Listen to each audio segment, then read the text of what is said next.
Hello दोस्तों, नमस्कार। कैसे हो आप? मेरा नाम है कौशिक और इस वीडियो में मैं आपको जानकारी दूंगा कक्षा 6वीं के गणित विषय के बारे में। तो इस वीडियो को शुरू से लेकर आखिरी तक देखते रहिए।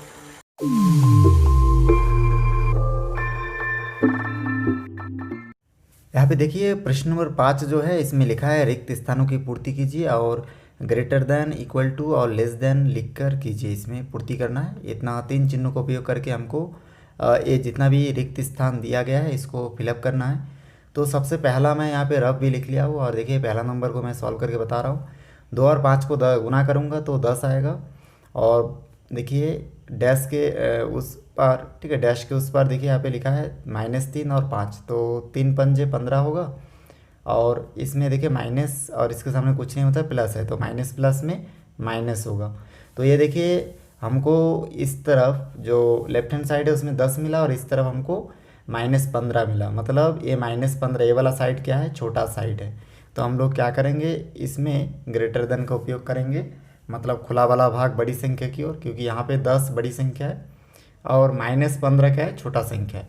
क्योंकि हम लोग जानते हैं जो माइनस वाला संख्या है, जो ऋणात्मक संख्या है, वो 0 से भी छोटा होता है और यहाँ तो 10 है, इसलिए -15 छोटा होगा। दूसरा नंबर क्वेश्चन में हम लोग देखते हैं कि यहाँ पे देखिए लिखा है 2, 4 और -3। तो 2 और 4 का अगर हम लोग गुना करेंगे तो हो जाएगा 2 चौके 8, और 8 और 3 का गुना करेंगे तो 8 3 12 ये 24। तो इस प्रकार से देखिए माइनस माइनस में प्लस हो जाएगा और हमको मिल जाएगा +24। अब डैश के उस पर हम लोग हल करेंगे तो देखिए इसमें मिल जाएगा 8 दिए 24। तो इस तरफ भी खाली 24, मतलब ये भी क्या में है, प्लस में है। तो ये भी प्लस में है और इस तरफ भी हमको क्या में मिला, प्लस में। इस तरफ हमको देखिए माइनस माइनस में प्लस हुआ, इसलिए जो आंसर मिला 2, 4 और 3 को गुना करने के बाद वो मिला +24। और इस तरफ भी हमको खाली 24 मिला, मतलब इसके सामने भी प्लस है। तो ये दोनों एक दूसरे के क्या है, बराबर है, इसलिए यहाँ पे बराबर का निशान लगेगा। तीसरा नंबर प्रश्न में देखिए यहाँ पे लिखा हुआ है 4, -3 और -1। तो 4 और -3 का गुना करेंगे तो आ जाएगा -12, 4 3 -12, -12 और 1 का गुना करेंगे तो आ जाएगा माइनस माइनस में प्लस, और 12 एकम 12। तो तीसरा नंबर में हमको मिल जाएगा इसमें 12। फिर डैश के उस तरफ देखिए, इसको इस तरफ क्या लिखा है, 28 लिखा है। तो इसका मतलब ये हुआ कि 28 क्या है, 12 खाली 12 से खाली 28 क्या है, बड़ी संख्या है। तो इसलिए हम लोग इस निशान का उपयोग करेंगे। इसको हम लोग बोलते हैं लेस देन, ठीक है, या फिर खुला वाला भाग बड़ी संख्या की ओर। चौथा नंबर में हम लोग देखेंगे -8 और -5 का गुना करेंगे तो माइनस और माइनस में प्लस हो जाएगा, 8 पंजे 40 होगा। तो हमको चौथा नंबर में मिल जाएगा 40। और डैश की इस तरफ देखिए 20 और 2 और 20 लिखा है, तो इसको भी गुना करेंगे तो 40 मिलेगा। मतलब ये दोनों क्या है, एक दूसरे के बराबर है, इसलिए यहाँ पे बराबर का निशान। उसके बाद देखिए पाँचवा नंबर में लिखा है 2 -3। तो 2 और -3 का गुना करेंगे तो -6 मिलेगा, और -6 का गुना 0 के साथ करेंगे तो 0 हो जाएगा। तो इस प्रकार से यहाँ पे हमको 0 मिलेगा। और डैश के इस तरफ देखिए 0 के साथ, 0 के साथ -8 को गुना करूँगा तो भी हमको 0 मिलेगा, इसलिए ये क्या होगा, एक दूसरे के बराबर होंगे। छठवां नंबर प्रश्न जो है उसमें देखिए लिखा है 4 गुना 5 गुना -3। तो 4 पंजे 20 होगा और 20 को -3 के साथ गुना करेंगे तो हम लोग को मिल जाएगा 20 3 60। तो और माइनस का माइनस, तो इस प्रकार से छठवां नंबर प्रश्न में मिलेगा -60।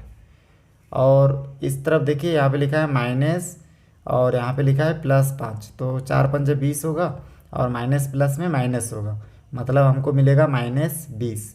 -20 को -3 के साथ गुना करेंगे तो माइनस माइनस में प्लस हो जाएगा और 20 3 60 हो जाएगा। तो हमको यहाँ पे मिल जाएगा +60। तो हम लोग जानते हैं कि जो -60 है वो +60 से क्या है, छोटी संख्या है, तो इसलिए ये वाला निशान हम लोग इस तरफ लगाएंगे, ठीक है, लेस देन का। उसके बाद इसमें दिया है 7वां नंबर प्रश्न में। तो देखिए 7वां नंबर प्रश्न में लिखा है 3 गुना 8 गुना -5। तो 3 और 8 को गुना करेंगे तो हमको मिल जाएगा 3 8 24, और -5 बच गया तो -5 को फिर गुना करेंगे तो यहाँ से मिल जाएगा 4 पंजे 20 का 0 हासिल 2, 5 दूनी 10 और 2 मिल जाएगा इसमें 12। तो ये देखिए ये प्लस में और ये माइनस में, तो माइनस प्लस में यहाँ पे हो जाएगा माइनस, मतलब हमको इस तरफ -120 मिला। फिर डैश के उस तरफ हम लोग हल करेंगे तो देखिए 3 अट्ठे यहाँ पे भी मिल जाएगा हमको 24, और इसके साथ -5 का गुना करेंगे तो यहाँ पे भी हमको मिल जाएगा देखिए 120, और इसके सामने प्लस है, अरे माइनस प्लस में माइनस होगा, तो कुल मिला के दोनों संख्या एक दूसरे के समान है। तो इस प्रकार से बहुत ही आसानी से देखिए हम लोग रिक्त स्थान को फिलअप कर लिए हैं। यहाँ पे देखिए जो प्रश्न नंबर 6 है इसमें लिखा हुआ है 2 पूर्णांकों का योग 69 है। यदि उनमें से एक पूर्णांक 56 है तो दूसरा पूर्णांक बताइए। तो सबसे पहले मैं हल लिखा और दिया हुआ लिखा हूँ। अब दूसरा पूर्णांक हमको मालूम नहीं है तो हम लोग इसमें लिख लेंगे, माना कि दूसरा पूर्णांक x है। आप अपने मन से a b c कुछ भी मान सकते, तो यहाँ पे मैं मान लेता हूँ कि माना कि दूसरा पूर्णांक x है, और पहला पूर्णांक तो पहले से दिया गया है। देखिए एक पूर्णांक मतलब पहला पूर्णांक 56 है। अब पहला पूर्णांक और दूसरे पूर्णांक, इन दोनों पूर्णांकों का योग कितना है 69 है। तो मैं यहाँ पे लिखूँगा प्रश्नानुसार, और यहाँ पे लिखूँगा पहला पूर्णांक, और यहाँ पे प्लस का निशान होगा, फिर लिखूँगा दूसरा पूर्णांक, और इन दोनों का योग मतलब पहला पूर्णांक और दूसरे पूर्णांक, लिखा ना, दो पूर्णांकों का योग 69। तो पहला और दूसरा का योग कितना है, मतलब योग कर दिए हम लोग, तो ये कितना है 69 है। अब देखिए पहला पूर्णांक बुक में दिया है कि एक पूर्णांक 56 है, तो यहाँ पे हम लोग लिखेंगे 56 प्लस का प्लस, दूसरा पूर्णांक को हम लोग नहीं जानते थे इसलिए माना कि दूसरा पूर्णांक x है, तो यहाँ पे दूसरा पूर्णांक की जगह पे x लिखूँगा, और बराबर के बाद 69 का 69। उसके बाद देखिए x यहाँ पे अपनी जगह पे रहेगा, और 56 को हम लोग पक्षांतर करेंगे तो 56 के सामने कुछ नहीं है, तो ये क्या है प्लस में है, इधर आके क्या होगा माइनस हो जाएगा। तो यहाँ पे हम लोग लिखेंगे 69 माइनस 56। अब उसके बाद 69 में से 56 घटाएंगे तो कितना आएगा, इसके लिए हम लोग क्या करेंगे, इसको रफ करके देखेंगे। तो चलिए मैं यहाँ पे रफ कर लेता हूँ।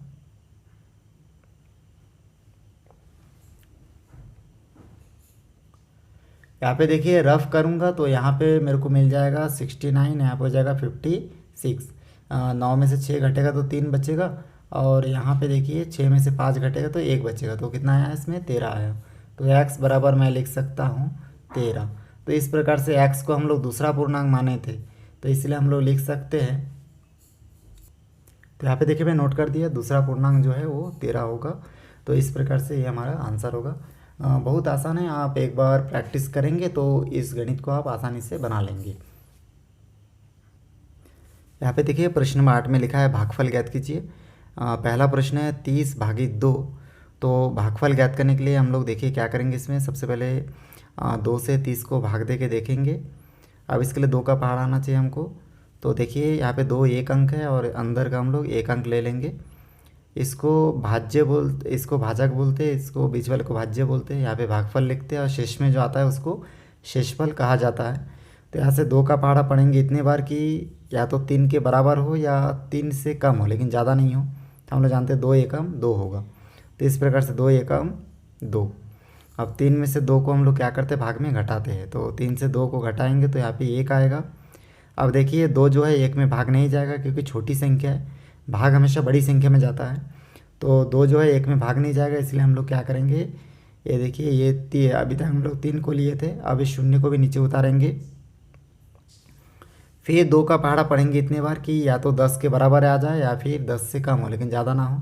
तो हम लोग जानते हैं 2 चौके 8 और 2 पंजे 10 होता है, तो 2 पंजे 10।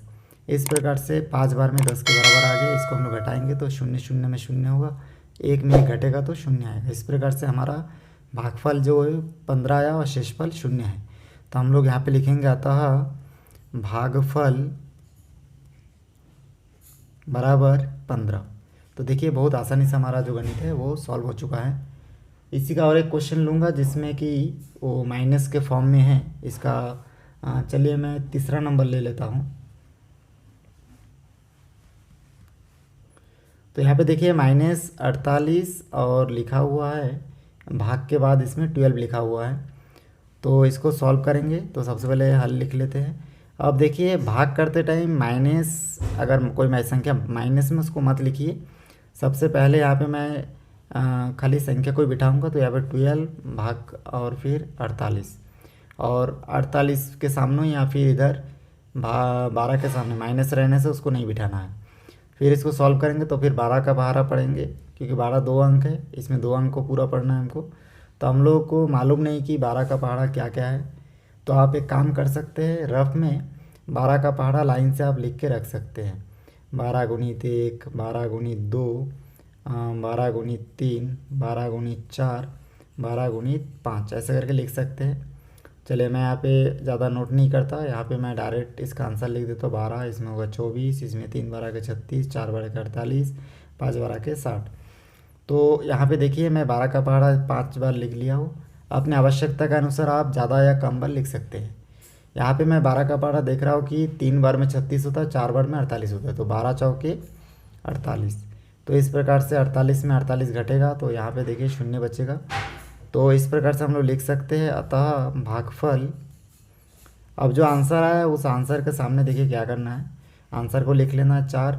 अब इस आंसर के सामने देखिए यहाँ पे 48 के सामने माइनस था और 12 के सामने कुछ नहीं मतलब प्लस, तो माइनस प्लस में माइनस होगा। तो इस प्रकार से आंसर में हम लोग माइनस लगा देंगे। तो इस प्रकार से जितना भी माइनस वाला गणित है उसको आप हल कर सकते हैं, और ये हमारा आंसर होगा। यहाँ पे देखिए प्रश्न नंबर 10 लिखा है, नीचे दी गई संख्याओं का योज्य प्रतिलोम ज्ञात कीजिए।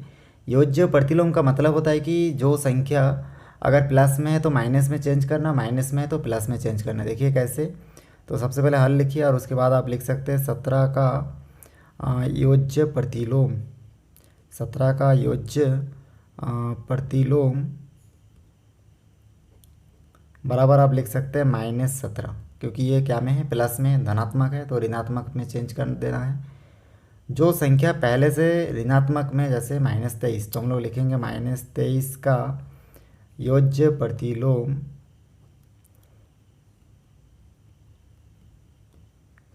बराबर +23।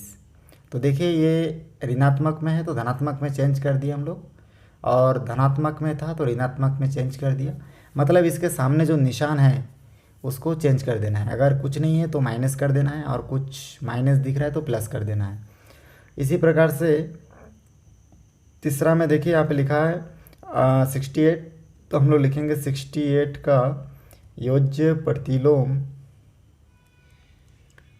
बराबर हम लोग लिख सकते हैं -68। तो इस प्रकार से ये देखिए 3 में बना के दिया हूँ, एक बचा हुआ है -75, उसको आप अपने लेवल पे सॉल्व कीजिए।